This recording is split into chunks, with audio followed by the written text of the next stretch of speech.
esto? ¿Qué es lo que está pasando con el dólar? ¿Se acabó la fiesta, por ponerlo en los términos que le gusta hablar al macrismo? Bueno, la verdad que lo que está pasando primero que nada es que obviamente en este esquema económico en el cual estamos, con un acuerdo con el fondo y con un sistema cambiario muy particular, ¿no? De flotación entre bandas que son muy anchas. La verdad que ante cualquier cambio de humor de los mercados, el Banco Central está muy inhibido en las herramientas que tiene para intervenir y para frenar una corrida. La verdad que lo de estos días, si uno lo pone en perspectiva, tampoco es tan grave porque el dólar ya tocó obviamente los 40 el año pasado, y entre ese momento del año pasado y este momento la inflación fue aproximadamente 18%. Entonces uno podría pensar que si el dólar hubiese acompañado la inflación, y hoy tendría que estar más cerca de los 44 que de los 40. Claro. Ahora, el problema en la historia argentina es que obviamente si ese trayecto para recuperar ese relativo retraso del dólar lo hacemos en un tiempo relativamente corto, y bueno, probablemente todo el mercado se va a poner muy nervioso, los argentinos nos vamos a poner nerviosos, y en un contexto donde la inflación está tan alta como lo que pasó en enero, que marcó un 49% anual, la verdad que soltar el dólar no termina de ser una muy buena idea. No, y además la idea que uno tiene, o no sé si es lo que termina pasando, pero por lo menos es la sensación, es que es una cuestión que se termina retroalimentando, porque si hay inflación, bueno, sube el dólar, pero a la vez esa disparada del dólar pareciera que sí vuelve a hacer crecer la inflación, ¿no? Es así, y yo creo que es lo que va a terminar pasando. Pero bueno, el problema central que tenemos es que en el marco de un acuerdo con el fondo, el gobierno la verdad que tiene pocos grados de libertad para intervenir en la economía, y fundamentalmente con el dólar hay un desacuerdo muy fuerte con el fondo, porque la verdad que la política del fondo es que el dólar flote libremente, y ya estamos viendo que cuando flota libremente va para arriba. Sí. Y creo que el gobierno es muy consciente de que si lo deja ir para arriba va a complicar la economía, va a complicar la inflación, y sobre todo va a complicar sus chances electorales. Así que yo creo que en estos momentos obviamente la discusión entre el gobierno y el Banco Central debe estar centrada en este punto: poder lograr que el Banco Central gane un poquito de grados de libertad como para poder intervenir en movimientos como el que vimos ayer y antes de ayer en el dólar. Ahora, lo que trae como consecuencia esto también es frenar esta baja de tasas que, por más que era muy leve, se venía advirtiendo en los últimos meses. Bueno, se acabó lo de bajar la tasa, ¿no? Sí, lo que pasa es que entre octubre y hoy lo que repetimos un poquito fue el error de 2017-2018, pero en menor escala. A ver, Argentina lo que hizo fue, para frenar el dólar, poner una tasa de interés altísima. El dólar de hecho bajó entre octubre y diciembre.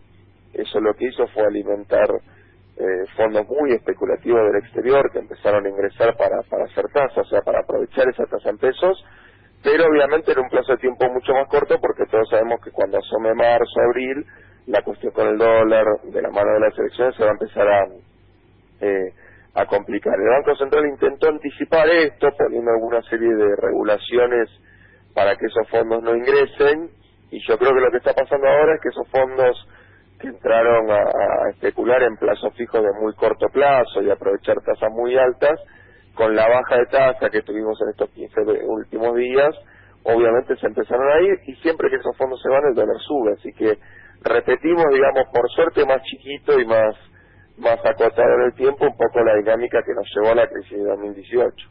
Estamos dialogando con Emanuel Álvarez Agis, ex viceministro de Economía de la Nación. Ahora, Emanuel, entonces, no sería la única causal el acompañamiento a la inflación que hubo desde la disparada del año pasado hasta ahora, sino que parece que hay otros factores.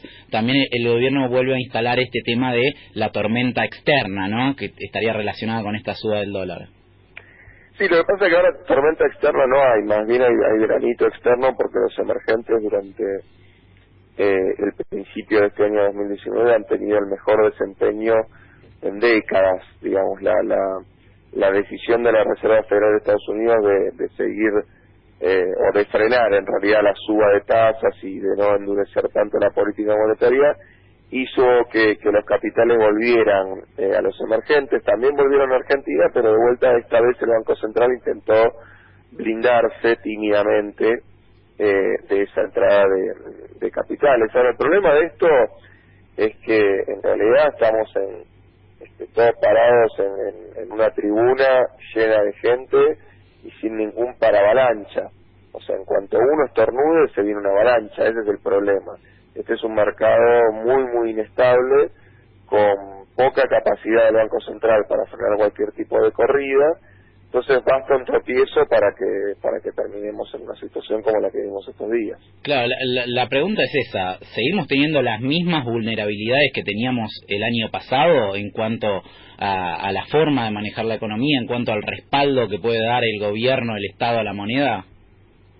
No, hoy estamos un poco mejor, paradójicamente, porque nos comimos una crisis muy fuerte en 2018, que por ejemplo nos dejó prácticamente sin ningún fondo del exterior fuerte invertido en Argentina que pudiera salir en el corto plazo. Digo, en estos últimos 3-4 meses la cantidad de dólares que entraron con carácter especulativo fue relativamente chica, estamos hablando de entre 6.000 y 8.000 millones de dólares. Ahora, también el problema es que quedamos con muchas menos herramientas. Entonces, si bien la condición estructural está mejor, digamos, porque obviamente el dólar está más caro, la economía se achicó, entonces necesita menos dólares para funcionar, y el fondo te da los dólares que necesitas para pagar la deuda. Esos son los aspectos positivos, entre comillas. Ahora, el problema es que quedamos muy diezmados en nuestra capacidad de intervención y con un esquema cambiario que prácticamente es de libre flotación, porque la distancia entre el piso y el techo, donde el Banco Central no puede intervenir, es de 10 pesos. Entonces uno puede ver un dólar que se vaya hasta 49 pesos sin que el Banco Central pueda formalmente intervenir. Entonces, si bien estructuralmente estamos un poco mejor, en materia de las herramientas que tiene sobre todo el Banco Central para intervenir en la economía, estamos mucho peor. Ahora, Manuel, lo que apostaba el gobierno era que la inflación baje en los primeros meses del año para recuperar parte del poder adquisitivo perdido el año pasado. Bueno, no estaría bajando la inflación, por más que apuestan también al famoso segundo semestre nuevamente. ¿Crees que es posible que se recupere este año algo de lo perdido en el 2018? El problema central es que el gobierno no tendría que apostar, tendría que gestionar una baja de la inflación. Y la verdad que en el marco del acuerdo con el fondo eso es imposible, porque la inflación no es un objetivo del acuerdo que firmamos con el fondo. O sea, nosotros no firmamos un acuerdo con el fondo para bajar la inflación, no firmamos un acuerdo con el fondo para que la economía crezca, no firmamos un acuerdo con el fondo para reducir la pobreza. El acuerdo con el fondo tiene por único objetivo evitar un default. Entonces el gobierno tiene que ser consciente de eso y entender que el resto de las variables van a quedar libradas a la suerte que tengamos en materia externa, y fundamentalmente en cuanto afecte la cuestión electoral al dólar y a una posible corrida cambiaria. Yo creo que las paritarias y por ahí el aumento de jubilación y asignaciones universal por hijo van a generar una pequeña recuperación, producto sobre todo de que las jubilaciones y la asignación ajustan por la inflación del año pasado, que fue muy alta, pero la verdad que venimos de una caída, por ejemplo, del poder adquisitivo del salario de entre 10 y 12 puntos, y lo mejor que podía pasar este año es recuperar entre 1 y 2 puntos. O sea que en la película la verdad que el balance va a seguir siendo negativo. Te hago la última, Manuel, y te agradezco muchísimo el tiempo. Se habla de la posibilidad de que el dólar se escape de acá a octubre y que eso sea prácticamente como un golpe terminal para las intenciones de Macri de ser reelecto. ¿Vos ves posible que eso suceda, que se escape nuevamente el dólar? Y si no es ahora en octubre, ¿qué puede pasar el año que viene con la economía, con toda la deuda que hay que pagar? Porque Macri se aseguró que los desembolsos del fondo vengan todos ahora y el pago, bueno, después vemos para el año que viene. Sí, lo veo posible porque de vuelta en un año electoral y además con las elecciones que seguramente se van a plantear en términos de blanco-negro en materia del programa económico, eso seguro va a hacer que muchos inversores y muchos ahorristas se cubran ante un posible cambio de gobierno yendo al dólar. Y de vuelta con un Banco Central tan diezmado en su capacidad de intervención, eso puede disparar una corrida. Si el Banco Central logra que el fondo le deje usar los dólares que efectivamente tienen y le sobran, porque el fondo le desembolsa todo el acuerdo en 2 años en vez de en 4, bueno, la situación puede cambiar. Pero así como estamos hoy, me parece que una corrida es más una certeza y un riesgo. Y después, respecto del gobierno entrante, sea quien sea, me parece que es claro que lo primero que va a tener que hacer es sentarse con el fondo y pedir una renegociación del acuerdo, no solo para ganar un poco de aire en términos de la devolución del crédito, que realmente no se va a poder hacer en los próximos 4 años, eso hoy con la situación económica que enfrenta la economía argentina es absolutamente imposible, y ojalá que sea también una renegociación para plantear un acuerdo un poco más sólido y un poco más positivo para la economía argentina, porque recordemos que este es el acuerdo más grande en la historia del Fondo Monetario Internacional y tiene el récord de haber fracasado en nada más que 60 días.